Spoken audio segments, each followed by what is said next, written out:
السلام علیکم، بسم اللہ الرحمن الرحیم۔ میرے دوستو، ہم اپنے چینل پر آپ کو خوش آمدید کہتے ہیں۔ آج اس ویڈیو میں ہم بات کریں گے کہ زیر ناف بال اتارنے کا طریقہ کیا ہے اور کتنے دن کے بعد ان بالوں کو اتارنا چاہیے۔ مرد ان بالوں کو کس طرح اتارے اور عورتیں اس بالوں کو کس طرح اتاریں۔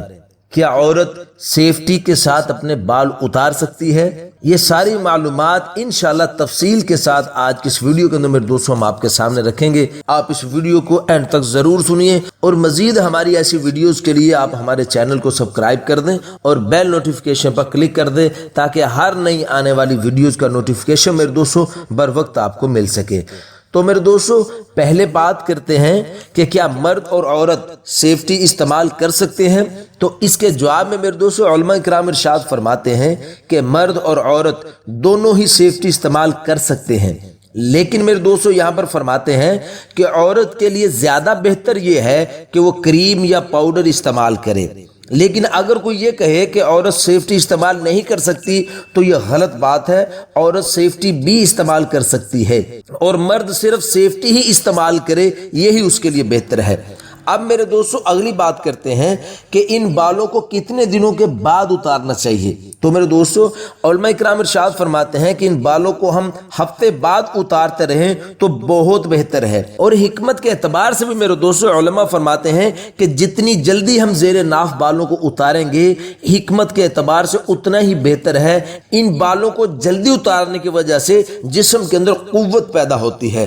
میرے دوستو اگر 15 دنوں کے بعد ان بالوں کو اتاریں تو بھی ٹھیک ہے، لیکن میرے دوستو زیادہ سے زیادہ علماء کرام ارشاد فرماتے ہیں کہ 40 دن ہے، اس سے زیادہ دن کریں گے تو گناہ گار ہوں گے۔ اس لیے میرے دوستو علماء فرماتے ہیں کہ ہمیں چاہیے کہ ہر جمعے کے دن اپنے ان زیر ناف بالوں کو اتار دیں۔ میرے دوستو ایک بات اور بہت اہم ہے جو اس وقت معاشرے میں چل رہی ہے کہ مرد یا عورت اگر جنبی ہوں، ان پر غسل لازمی ہو، وہ ناپاک ہوں، تو اس حالت میں نہ تو ہم بال اتار سکتے ہیں اور نہ ہی ہم ناخن اتار سکتے ہیں۔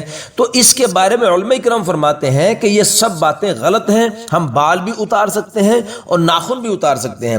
اب میرے دوستو اگلی بات کرتے ہیں کہ ہم کو بال کس حد تک کاٹنے چاہیے۔ تو اس میں علماء کرام ارشاد فرماتے ہیں کہ جہاں تک ناپاکی وغیرہ لگنے کا خطرہ ہو وہاں تک ہم اپنے بال کاٹ سکتے ہیں۔ اب میرے دوستو ہر آدمی اس بات کو جانتا ہے کہ جب اس کو احتلام ہوتا ہے تو اس کی ناپاکی کہاں تک لگتی ہے، تو اس حد تک یہ آدمی اپنے بالوں کو کاٹے، اور فرمایا کہ پخانے والے راستے کے ارد گرد جتنے بال ہیں ان کو بھی صاف کرنا لازمی چاہیے۔ تو میرے دوستو اگر اور کوئی بات آپ نے ہم سے پوچھنی ہو تو آپ ہمارے ساتھ جڑ جائیں اور ہمارے چینل کو سبسکرائب کر دیں، اور کمنٹس کے ذریعے آپ اپنا سوال ہم سے پوچھ سکتے ہیں، انشاءاللہ ہم ضرور آپ کی رہنمائی کریں گے۔ اپنا بہت سا خیال رکھیے گا، دعاؤں میں یاد رکھیے گا۔ ملتے ہیں انشاءاللہ اگلی ویڈیو میں۔ السلام علیکم ورحمۃ اللہ وبرکاتہ۔